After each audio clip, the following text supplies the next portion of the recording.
Saatnya membuat wasi, kertas tradisional Jepang. Aku akhirnya dalam posisi di mana aku bisa melakukannya. Atau lebih tepatnya, dalam posisi di mana orang lain, Lutz, akan membuatkannya untukku. Bahkan sebagai bagian dari pekerjaannya. Sungguh indah.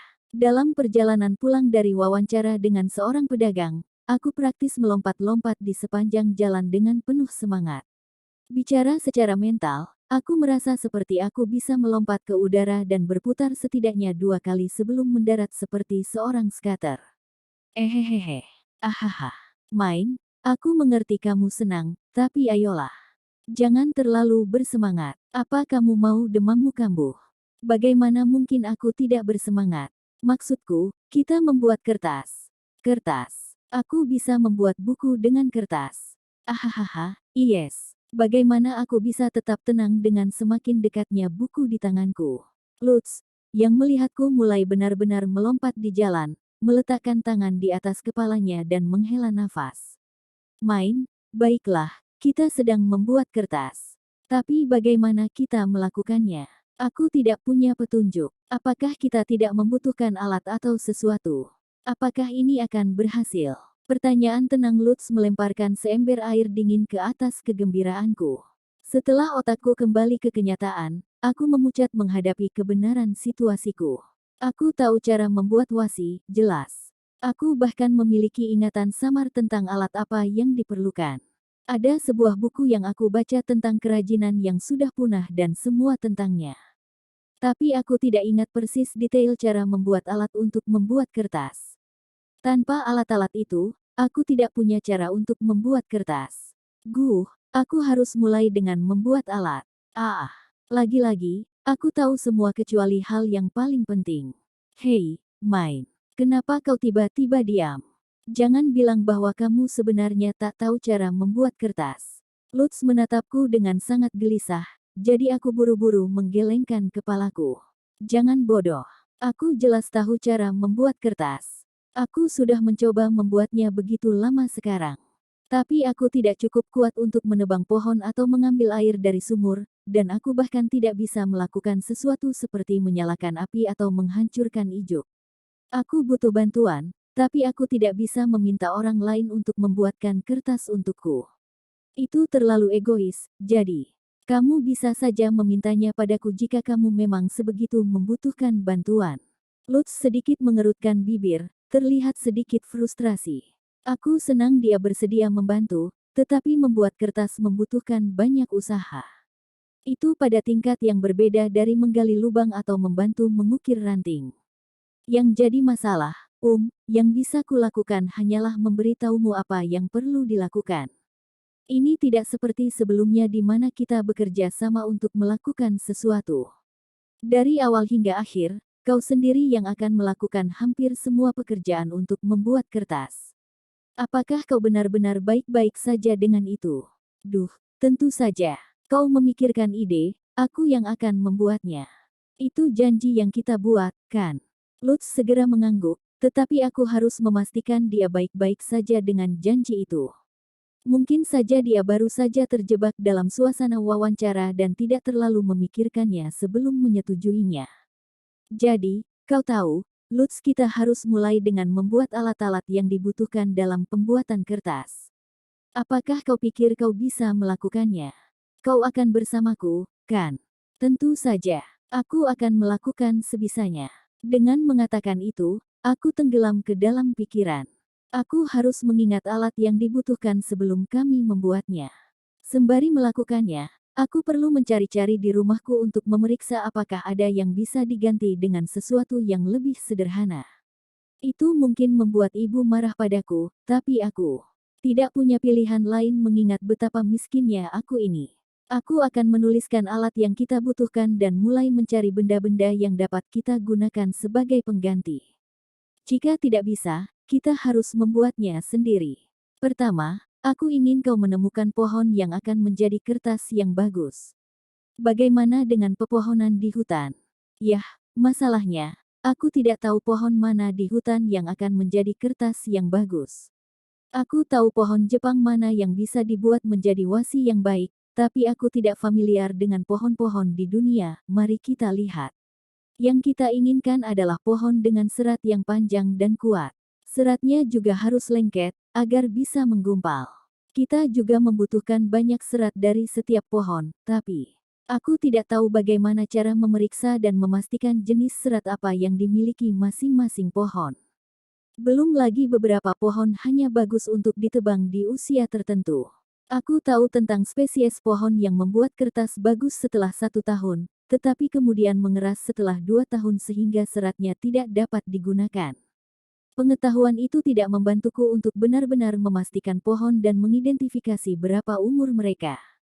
Aku benar-benar tidak berguna. Maksudku, aku juga tidak tahu pohon mana yang seperti itu.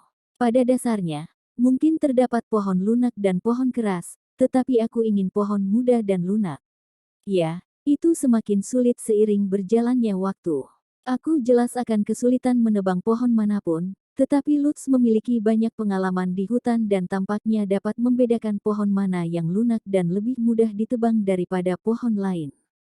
Yah, pada dasarnya kamu bisa membuat kertas dari tanaman apapun, bahkan bambu, tetapi semakin mudah itu akan semakin baik bagi kita. Selain itu, jika kita ingin mengkomoditikan barang-barang ini, kita memerlukan kayu yang mudah untuk dikerjakan. Jika kertas pohon merambah pasar, kami harus menyusun rencana ke depan untuk mencegah kehabisan bahan. Kalau bisa, kita pakai pohon yang bisa dibudidayakan dan ditanam hanya untuk kertas. Tapi aku kira kau tidak tahu pohon apa yang gampang tumbuh. Sebenarnya aku bisa. Pepohonan sangat berbeda. Aku tahu beberapa pohon yang sangat mudah tumbuh. Sungguh, aku hanya bisa mengertakkan gigi karena frustrasi atas ketidaktahuan diriku tentang dunia di mana aku lahir dengan keterkurungan karena sakit-sakitan. Baru sebulan berlalu sejak aku mengumpulkan kekuatan untuk pergi ke hutan. Aku bahkan belum pernah memotong kayu sebelumnya, memilih kayu jelas berada di luar batas kemampuanku. Aku serahkan pemilihan kayu padamu, Lutz.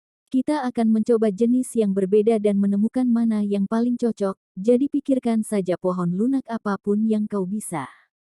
Juga, aku ingin kau menemukan tororo. Apa itu? Yah, itu seperti benda lengket yang bisa membantu menyatukan serat. Aku tidak benar-benar tahu apakah itu akan ada di sekitar sini. Apakah kau tahu ada pohon, atau, yah, bahkan buah-buahan, yang memiliki cairan kental dan lengket? Lutz berpikir. Ternyata tidak ada yang segera terlintas dalam pikirannya. Aku akan bertanya pada seseorang yang lebih tahu tentang hal ini. Baiklah, aku akan coba mengingat apa yang sebenarnya kita butuhkan, dan kemudian menuliskan langkah-langkah membuat kertas. Kemudian aku akan berpikir tentang bagaimana membuat alat-alat itu. Percakapan kami berakhir tepat ketika kami sampai di rumah. Kita sudah sampai. Baiklah, ayo mulai bekerja. Mata Lutz berkilauan, penuh dengan motivasi. Aku mengangguk tegas dan masuk ke dalam. Selamat datang. Jangan dipikirkan, main. Kau akan berguna bagi seseorang suatu hari nanti. Tuuli, ada apa?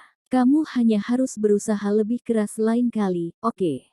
Saat aku masuk ke dalam rumah, baik ibu. Dan Tuuli entah mengapa mulai menghiburku.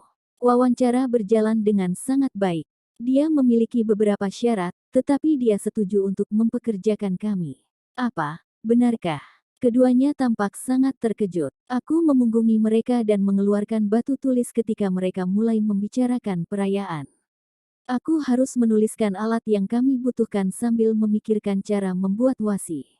Aku harus menyiapkan barang-barangnya, jadi tes untuk kerja magang benar-benar serius. Semoga berhasil, kata Tuuli mendukung. Aku mengangguk, menyiapkan pena batu, dan mulai membayangkan proses pembuatan kertas. Pertama, aku mesti menebang pohon dan tanaman yang akan menjadi inti kertas. Lutz memiliki sesuatu seperti kapak, jadi dia bisa menebang pohon kapanpun kami membutuhkannya. Dan itu berarti kami tidak memerlukan alat khusus dalam langkah itu. Selanjutnya, umumnya, kau akan mengukus kayu untuk mengelupas lapisan luar yang hitam. Kami membutuhkan steamer, alat kukus. Jika kami punya satu di dapur, aku bisa memakainya. Aku sudah memeriksanya tetapi tidak bisa menemukannya, yang membuatku sadar bahwa kami belum pernah makan makanan kukus sebelumnya. Tidak mengherankan jika kita tidak memiliki alat kukus. Aku menuliskan alat kukus dan panci di atas batu tulis. Selanjutnya, kayu yang dikukus akan dicelupkan ke dalam air dan dikupas lapisan luarnya saat masih panas. Kami harus mengukus dan mengupas di tepi sungai, tetapi karena kami memiliki pisau, langkah itu tidak akan menjadi masalah. Selanjutnya, mengeringkannya, membiarkannya tenggelam di sungai selama lebih dari sehari, dan mengupas lapisan putih bagian dalam juga tidak membutuhkan alat khusus. Pisau saja sudah cukup. Selanjutnya, lapisan putih perlu direbus dengan abu, dilunakkan, dan kotorannya dihilangkan. Singkatnya, kami membutuhkan abu dan pot. Kami dapat menggunakan kembali panci dari alat kukus, tetapi mencari abu akan sulit. Ibu tidak akan pernah memberiku abu, dan aku tidak tahu apakah abu yang terbentuk dari mengukus akan bisa digunakan. Aku menulis abu. Selanjutnya, usai meninggalkan lapisan putih rebus yang dicelupkan ke dalam air selama sehari penuh, kami perlu membersihkan abunya dan membiarkannya kering di bawah sinar matahari, yang juga akan memutihkannya. Setelah itu, kami akan mengambil serat yang rusak. Kami bisa melakukan semua itu dengan tangan, tanpa bantuan alat apapun. Selanjutnya, asteris. Pukul serat sekeras-kerasnya sampai terlihat seperti kapas. Kami akan membutuhkan palu atau sesuatu untuk mendaratkan pukulan yang layak pada serat. Kami mungkin bisa membuat sesuatu yang menyerupai palu dari kayu bakar. Aku menulis kayu berbentuk persegi panjang. Selanjutnya, campur ijuk yang sudah dikocok dengan air dan tororo. Kami membutuhkan ember atau bak untuk mencampur semua itu. Setelah itu, adonan yang lembek perlu diratakan dengan suketa, sekat bambu yang diikat dengan bingkai. Bubur kayu itu akan menyebar ke seluruh layar dan mengering menjadi kertas. Membuat suketa mungkin akan menjadi rintangan terbesar kami. Aku menulis bak dan suketa. Selanjutnya, keluarkan saringan dari bingkai dan pindahkan kertas yang telah disaring ke alas pengering. Sesuai dengan namanya, alas pengering adalah tempat untuk menjemur kertas yang sudah jadi. Yang harus kau lakukan hanyalah menumpuk kertas untuk hari itu di atasnya dan setelah seharian penuh, airnya akan terkuras habis.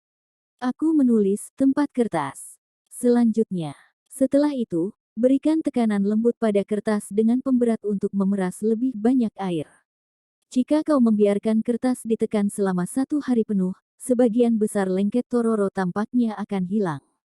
Apa yang bisa kita gunakan sebagai pemberat? Kami benar-benar memiliki pemberat untuk memeras minyak, tetapi aku tidak tahu apakah Lutz dapat menggunakannya. Untuk jaga-jaga, aku menuliskan pemberat. Setelah menekan potongan-potongan kertas, kupas dari tempat pengeringan satu per satu dan letakkan di papan. Aku menulis papan datar. Setelah potongan-potongan kertas mengering di bawah sinar matahari untuk sesaat, kami hanya perlu mengupasnya dan itu akan selesai. Sekarang setelah kupikir-pikir, kita pasti butuh banyak hal. Kita membutuhkan alat kukus, panci, palu, abu, bak, suketa, alas pengering, pemberat, dan papan datar. Belum lagi kayu dan tororo. Aku ingat sebagian besar proses pembuatan wasi dari gambar dan ilustrasi yang pernah aku lihat, tetapi mengingat bahwa aku tidak pernah benar-benar membuatnya sendiri, aku tidak dapat mengingat detail pastinya. Misalnya, rasio serat kayu tororo terbaik. Terlepas dari itu, pada titik tertentu aku dulu melihat seorang selebriti yang tidak familiar di TV membuat kertas dalam sebuah variety show. Jika seorang selebriti bisa, bagaimana mungkin aku tidak bisa? Aku mencoba memikirkan kembali acara TV itu. Kau bisa melakukannya. Ingatlah, sebenarnya, selebriti itu pasti meminjam semua alat-alatnya. Mereka tidak membuat apa-apa sendirian. Dan mereka juga memiliki instruktur yang membimbing mereka. Meskipun memiliki pengetahuan, pengalaman hidupku yang sebenarnya berakhir dengan membuat kartu pos di kelas dari kertas yang digunakan untuk membuat karton susu. Itu lebih baik daripada tidak memiliki pengalaman sama sekali, tetapi itu hampir tidak berharga. Bagaimanapun, aku pikir itu layak dicoba untuk mencoba membuat setidaknya kertas senilai kartu pos di sini.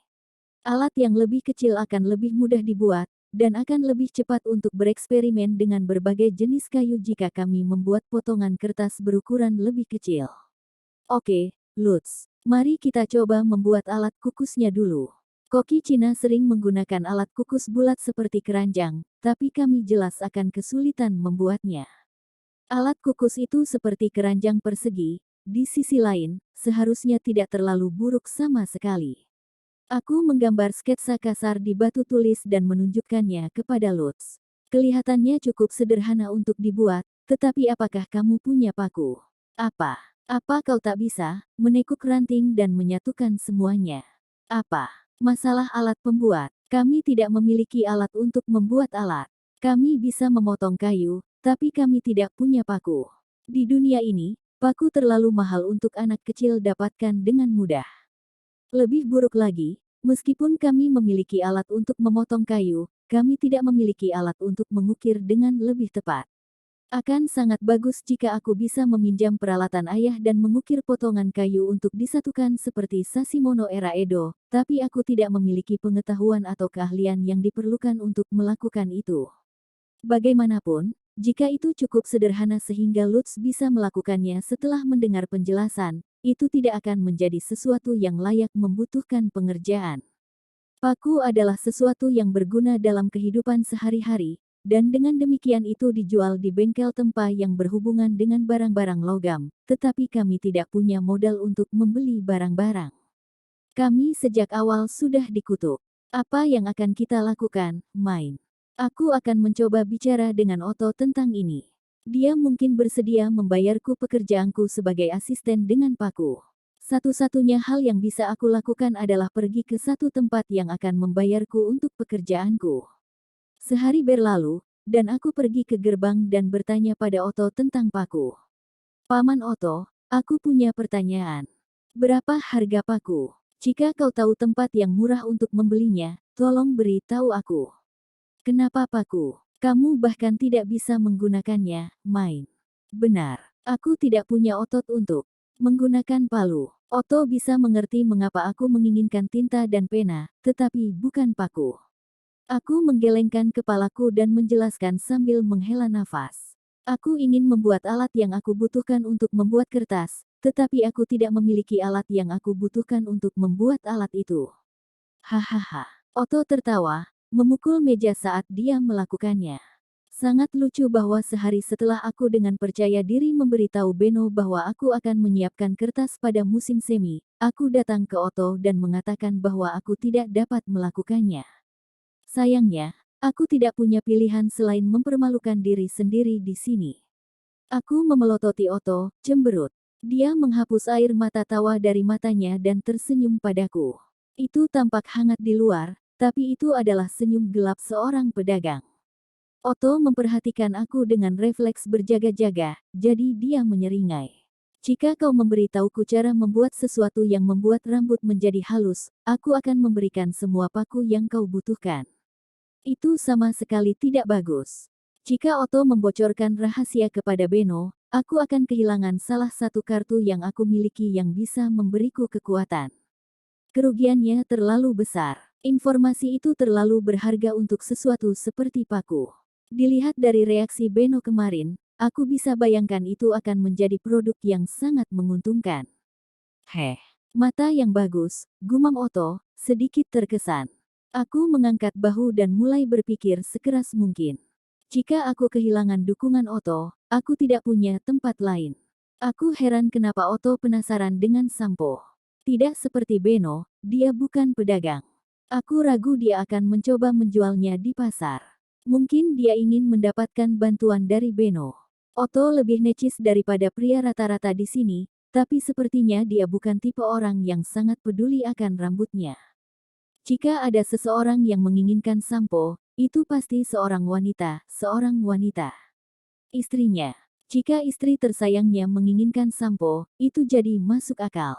Paman Otto, aku tak bisa beritahu cara membuatnya, tetapi aku tidak keberatan barter denganmu. Otto mengangkat satu alisnya. Dilihat dari ketertarikan itu, dia tidak terlalu tertarik untuk mengetahui cara membuat sampo secara khusus. Dengan tanda kesuksesan di depan mata, aku mengambil langkah maju. Oke, aku akan mengajari Bu Corina cara menggunakannya dan membuat rambutnya sehalus sutra untuknya. Aku tak keberatan mendemonstrasikannya, karena hanya dengan memiliki barang-barang itu tidak cukup untuk melakukan sesuatu dengannya. Baiklah, kita sepakat. Otto mengangguk tanpa berpikir sedetik pun. Aku pikir membawa-bawa Corina akan efektif, tetapi aku tidak mengira itu akan berjalan dengan baik. Bagaimana kalau kamu datang ke tempatku besok saat aku libur? Kita bisa barter kalau begitu. Kedengarannya fair.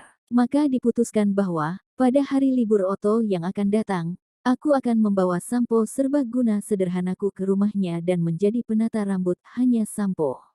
Aku lega bisa mendapatkan paku, tetapi pada tingkat ini, aku akan kehilangan jatah sampoku. Kendati, karena sampo pada akhirnya akan habis, aku bisa menebak bahwa Otto akan lebih banyak tawar-menawar dengan aku ke depannya. Lutz, aku menemukan cara untuk mendapatkan paku. Sungguh, itu luar biasa, main. Aku harus menukar beberapa sampo serbaguna sederhana, dan aku tidak punya banyak sampo yang tersisa. Apa kau mau membantuku menghasilkan lebih banyak hari ini?